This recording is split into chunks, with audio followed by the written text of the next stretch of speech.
कहानी की शुरुआत में दिखाया जाता है कि एक लड़की होती है जिसका नाम जिलिया होता है। ये बेड पर बैठी होती है और बोल रही होती है अपने मन में कि किस तरीके से उसकी मदर ने कहा है कि जाओ तुम जो कुछ भी करो लेकिन पैसे लेकर के आओ, क्योंकि तुम्हारी ग्रैंड मदर की तबीयत बहुत खराब है। जिलिया के पास मनी के कोई सोर्स नहीं होते, इसलिए वो अपनी बॉडी को सेल करने के लिए रेडी हो जाती है। पर जिस बंदे को उसे सर्विस देना होता है वो कोई और बंदा होता है। जेकब के सामने से एक बंदा आ रहा होता है। ये देखने में बहुत ही हैंडसम होता है। इसका नाम ये चेन होता है। ये ग्रुप का सीईओ होता है। साथ ही इसे किसी ने ड्रग दिया होता है। ये जिलिया को देखता है, उसे अट्रैक्ट होता है और उसके साथ इंटीमेट भी होता है। ये चेन सिर्फ जिलिया की बॉडी पर बर्थ मार्क को देख पाता है, क्योंकि जिलिया ने पैसे लिए थे इसलिए वो उसे सर्विस देने के लिए भी तैयार हो जाती है। सुबह जब जिलिया की आंख खुलती है तब उसके अंकल की कॉल आ रही होती है। अंकल बोल रहे होते हैं कि तुम्हें मैंने कितने सारे कॉल किए पर तुमने एक भी रिसीव नहीं किया। तुम्हारी ग्रैंड मदर की डेथ हो चुकी है और उनका क्रिमेशन भी कर दिया गया है, क्योंकि तुम्हारी मदर ने उनके डेथ सर्टिफिकेट पर साइन भी कर दिया था। जिलिया इतना सुनते ही भागती हुई घर आती है। घर पे देखती है कि उसकी ग्रैंड मदर का क्रिमेशन हो चुका है। कमरे के अंदर दो लोगों की बात करने की आवाज सुनाई देती है उसे। एक उसकी मदर होती है और दूसरी रैन होती है। रैन वो होती है जिनके घर में जिलिया की मदर काम कर रही होती है। रैन बोलती है कि मैंने ये सब कुछ जानबूझकर नहीं किया, मैंने ज्यादा ही पी रखी थी, इस वजह मुझसे गलती से जिलिया की ग्रैंड मदर की डेथ हो गई। मदर बोलती है कि तुम चिंता मत करो, मैंने जिलिया को कह दिया है कि उसकी ग्रैंड मदर की तबीयत ज्यादा खराब है। रैन बोलती है कि वो तो आपकी खुद की बेटी है, आपकी बायोलॉजिकल डॉटर है, आप ऐसा कैसे बोल सकती हैं उसके बारे में। जिलिया की मदर बोलती है कि मैं ग्रैंड मदर से परेशान हो चुकी थी, वैसे भी मैं उन्हें रखना नहीं चाहती थी, वो मेरे ऊपर एक फाइनेंशियल बर्डन ही थी, तुम ज्यादा मत सोचो। इस पर रैन बोलती है कि वो तो आपकी बायोलॉजिकल डॉटर है, आप उसके बारे में ऐसे कैसे बोल सकते हैं। इस पर मदर बोलती हैं सच क्या है झूठ क्या है ये तो मुझे मत सिखाओ, असल में तुम मेरी बायोलॉजिकल डॉटर हो। इतना सुनते ही रैन भड़क जाती है। बोलती है कि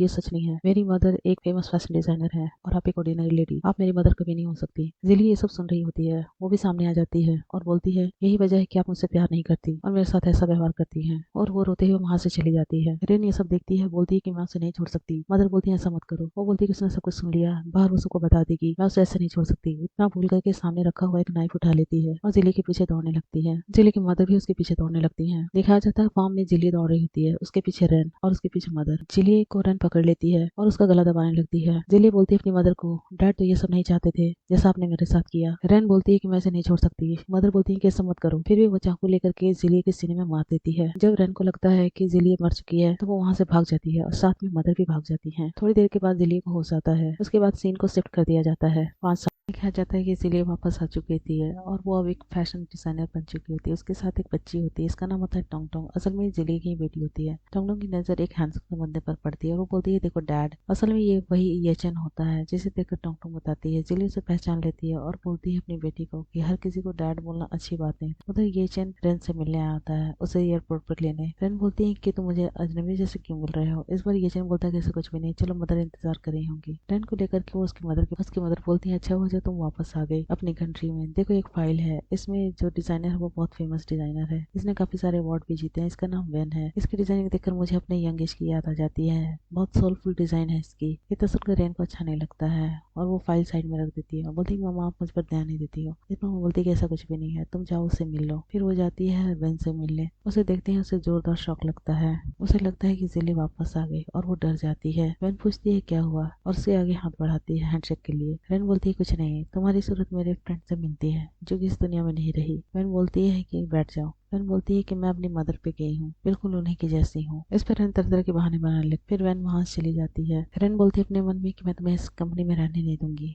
इधर येचन गाड़ी में बैठा होता है और अपनी फ्रेंड से कह रहा होता है क्या तुमने उस लड़की का पता लगा जो उस रात मेरे साथ थी। कि हाँ पता लगा, और उसे एक फोटोग्राफ देता है जिसे वो बड़ी बेसब्री से देखता है। देखने के बाद पता चलता है कि उसके फ्रेंड की फोटो है। फिर उसे बोलता है तुम इस बात को सीरियसली लो। वेन अपनी बेटी के साथ ऑफिस में होती है। फिर उसे किसी का कॉल आता है, वो बोल रही होती है कि मुझे अगर नैनी मिल जाती तो अच्छा था, मुझे टोंग की देखभाल करने में हेल्प हो जाती। तभी टोंग वहां से भाग जाती है और येचन के ऑफिस में पहुंच जाती है। येचन वहां पर बाई और अपने असिस्टेंट के साथ होता है। वो टोंग को उठाता है। बाई चिल्ला रही होती है किसने मुझे धक्का दिया। येचन बोलता है कि तुम्हें बच्चों से ऐसी बात नहीं करनी चाहिए। इधर वेन को जब ध्यान आता है कि उसकी बेटी नहीं है तो वो अपनी बेटी को ढूंढने निकल जाती है और ढूंढते हुए येचन के ऑफिस में पहुंच जाती है, जहाँ पर बाई से सुना रही होती है कि तुम अपनी बेटी का ख्याल नहीं रख पाती। सॉरी बोलकर वहां से अपनी बेटी को ले जाती है। फिर उसे रेन के ऑफिस से कॉल आती है जिसमें कह रहे होते हैं कि आपको एक ड्रेस की डिजाइन करनी है और उसे लोकेशन मांगते हैं। वो दे देती है और फिर उस लोकेशन पर पहुंच जाती है।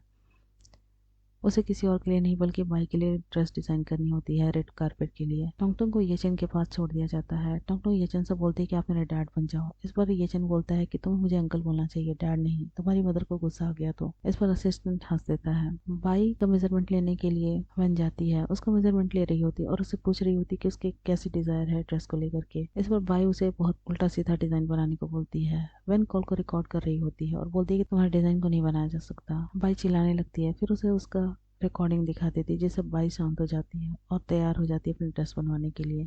फिर अपनी बेटी को लेकर वहाँ चली जाती है। वैन हूँ, मैं एक फेमस डिजाइनर और कंपनी में काम करती हूँ। सभी उसे बोल रहे थे मैंने तुम्हें पहचान लिया है।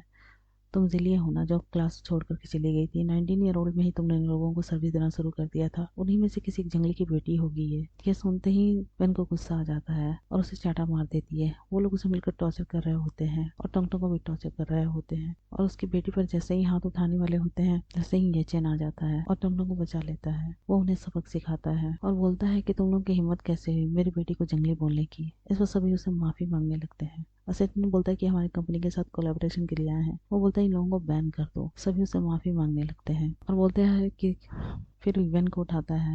वेन को भी गुस्सा आ गया होता है और उसने भी अपनी फ्रेंड को एक उसकी फ्रेंड माफी मांग रही होती है पर वेन नहीं मानती और उसे जोरदार चाटा मार देती है। नेक्स्ट सीन में दिखाया जाता है ऑफिस में ये चैन और वेन बैठे होते हैं। ये चैन पूछता है कि कैसे। वेन कहती है कि तुमने हमें बचाने के लिए वाइफ और डॉटर क्यों बताया। इस पर बोलता है ऐसा कुछ भी नहीं है। ये चैन बोलता है कि आज मैंने तुम्हारी मदद की, इसके बदले में तुम्हें रीपे करना होगा। वैन बोलती है कि अब इसे भी रीपे करना पड़ेगा। इस पर येचन बोलता है कि ऐसा कुछ नहीं है, तुम मेरे लिए बस सूट डिजाइन करो। नेक्स्ट डे वैन आती है उसके ऑफिस में और बोलती है कि अगर आपके पास टाइम हो तो मैं आपका सूट डिजाइन कर दूंगी अगर आप मेजरमेंट दे दो। इस पर येचन तैयार हो जाता है पर जैसे ही वैन उसका मेजरमेंट लेती है येचन अनकंफर्टेबल फील करने लगता है और उसे पुरानी बात याद आने लगती है। फिर वो उसका बर्थ मार्क देखने की कोशिश करता है। इस पर वैन को गुस्सा आ जाता है और जोरदार चाटा मार देती है और वहां से चली जाती है। ये सब बाई देख लेती है और सबको डांटती है ऑफिस में। फिर वो किसी को कॉल करती है। ये कॉल वो रेन को करती है। रेन बोलती है कोई बात नहीं, मैं इसे देख लूंगी। रेन येचन की मदर से मिलने आई होती है। मदर बोलती है कि जब से तुम चाइना वापस आई हो देखने में काफी खूबसूरत हो गई हो और मैं अपने घर की बहू तुम्हें ही बनाना चाहती हूँ। इस पर रेन बोलती है येचन किसी और को पसंद करता है, वो हमारी कंपनी में काम करती है, एक डिजाइनर है। वो बोलती है कि उसकी एक 5 साल की बेटी भी है लेकिन उसका फादर कौन है ये नहीं पता जिसे येचन पसंद करता है। मदर बोलती है किसी भी लड़की को मैं अपने घर की बहू नहीं बना सकती, उसे कल बुलाओ।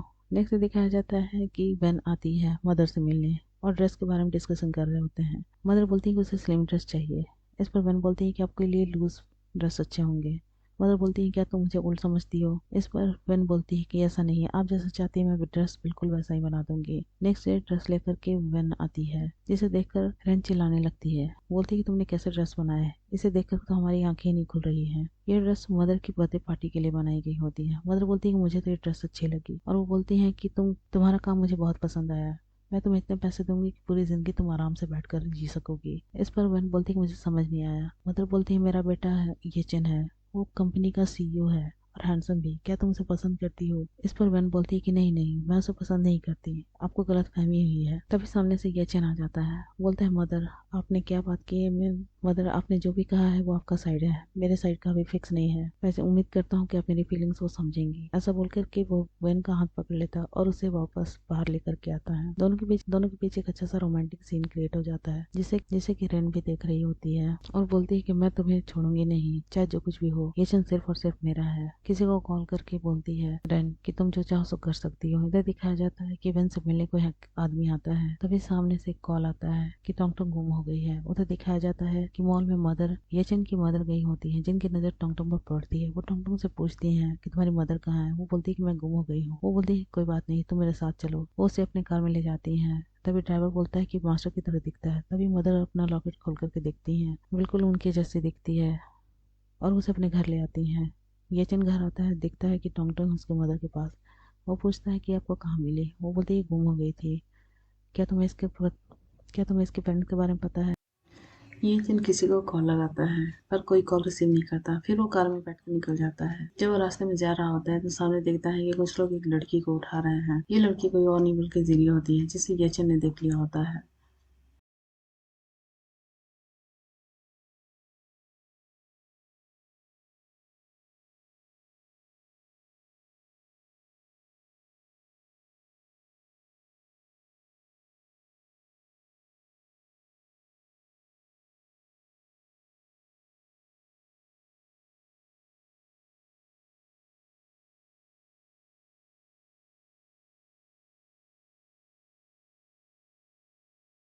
साल के बाद